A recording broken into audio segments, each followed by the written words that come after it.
दोस्तों, हिंदू धर्म में जन्म से लेकर मृत्यु तक 16 संस्कार होते हैं और इनमें से सबसे अंतिम संस्कार है दाह संस्कार, जो व्यक्ति के मरने के बाद उसके परिजनों द्वारा किया जाता है। इस संस्कार में कई खास रस्मों का पालन किया जाता है जो मान्यता अनुसार आत्मा को मुक्ति दिलाने के लिए जरूरी होते हैं। ये नियम बड़े विचित्र हैं। अधिकतर लोगों को इसकी सही जानकारी नहीं होती और अगर होती भी है तो आधी अधूरी। गरुड़ पुराण में बताए गए ये नियम केवल मान्यताएं नहीं हैं, बल्कि इनका आधार आध्यात्मिक और वैज्ञानिक दोनों ही है। आजकल लोग इन रीति रिवाजों के पीछे छुपे कारण को नहीं जानना चाहते और जो जानना चाहते हैं उन्हें सही जानकारी उपलब्ध नहीं हो पाती। इसलिए इस वीडियो में हम आपको अंतिम संस्कार से जुड़े कुछ अजीबोगरीब नियम और मान्यताओं के बारे में बताएंगे और साथ ही साथ उनका आध्यात्मिक और वैज्ञानिक कारण भी स्पष्ट करेंगे। इस वीडियो में आप जानेंगे कि मृत व्यक्ति को शमशान ले जाते समय उसकी अर्थी के आगे एक व्यक्ति मटके में क्या लेकर चलता है, जिसका संबंध मृत व्यक्ति की शादी के फेरों से कैसे होता है। इसके बाद आप जानेंगे कि मुखाग्नि देने से पहले पानी से भरे मटके को गिराकर तोड़ा क्यों जाता है तथा शव को जलाते समय उसके सर पर डंडा क्यों मारा जाता है। और अंत में हम बताएंगे कि शव यात्रा में मृत व्यक्ति के ऊपर मखाने और सिक्के क्यों फेंकते हैं और शव यात्रा देखकर क्या करने से आपके पाप कर्म कम हो जाते हैं। वीडियो शुरू करने से पहले आपसे अनुरोध है कि हमारे चैनल वैदिक ज्ञान संगम को सब्सक्राइब कर लें और व्रत त्योहार में खाए जाने वाले शुद्ध फलाहार और पूजन सामग्री को प्राप्त करने के लिए डिस्क्रिप्शन में दिए हुए लिंक को क्लिक करें और कमेंट बॉक्स में जय श्री नारायण लिखकर परमात्मा को अपना आभार व्यक्त करें। दोस्तों, आज देखने को मिलता है कि हम में से कई लोग अपनी पुरानी मान्यताओं को अंधविश्वास मानते हैं और वैज्ञानिक तर्क देकर धर्म के किसी भी उल्लेख को नजरअंदाज कर देते हैं। पतली रस्सी में बंधी मटकी और उससे निकलता हुआ धुआं आपने भी हिंदू शव यात्राओं में देखा होगा। इस मटकी को हाथ में पकड़कर मृतक का कोई परिजन शव यात्रा में सबसे आगे चलता है।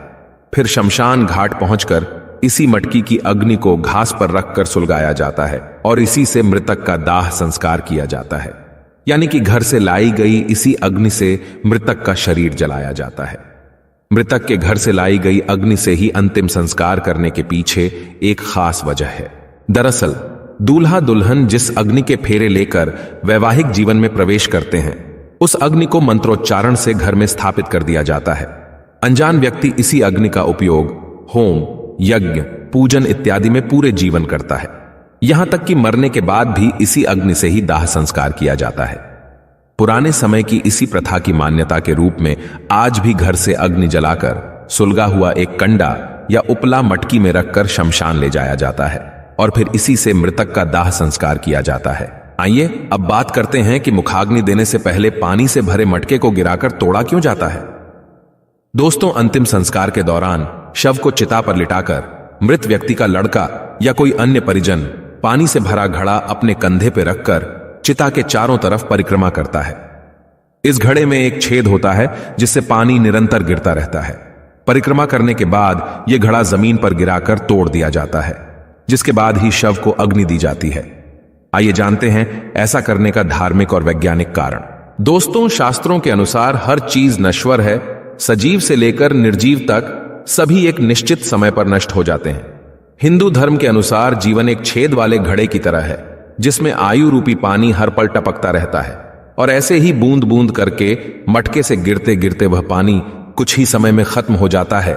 ठीक वैसे ही जैसे किसी जीव की आयु एक निश्चित समय पर समाप्त हो जाती है। जब आयु खत्म हो जाती है तो निष्प्राण शरीर जमीन पर गिरकर नष्ट हो जाता है।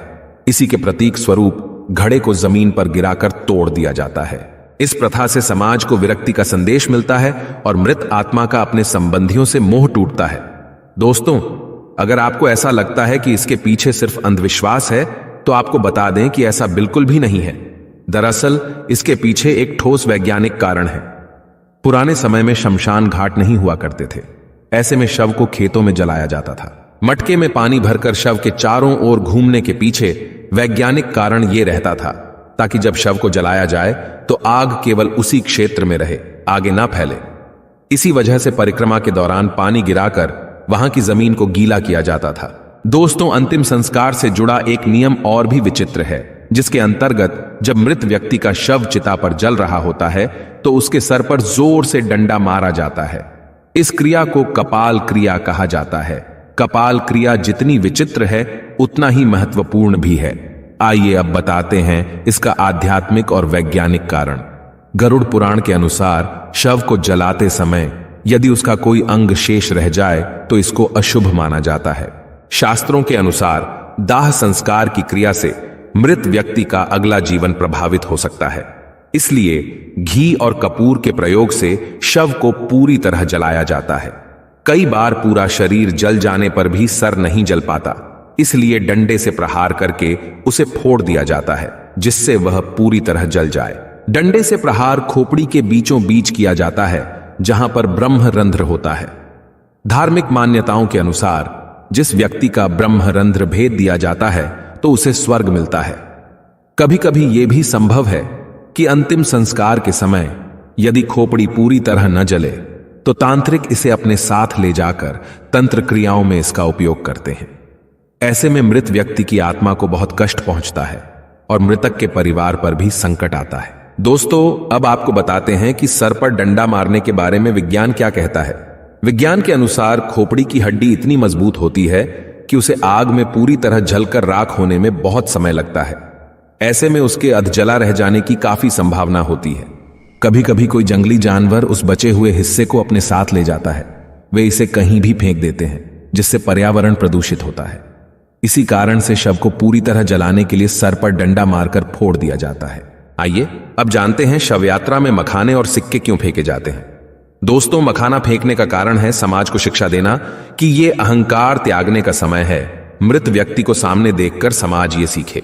मखाना को सांकेतिक रूप में इस्तेमाल किया जाता है क्योंकि जिस तरह से मखाना बाहर से फूला हुआ होता है और दबाव डालने पर सिकुड़ जाता है, ठीक उसी तरह व्यक्ति जब जिंदा होता है तो कई चीजों के लिए बाहर से घमंडी हो जाता है, लेकिन मरने के बाद वो एक लाश बनकर रह जाता है।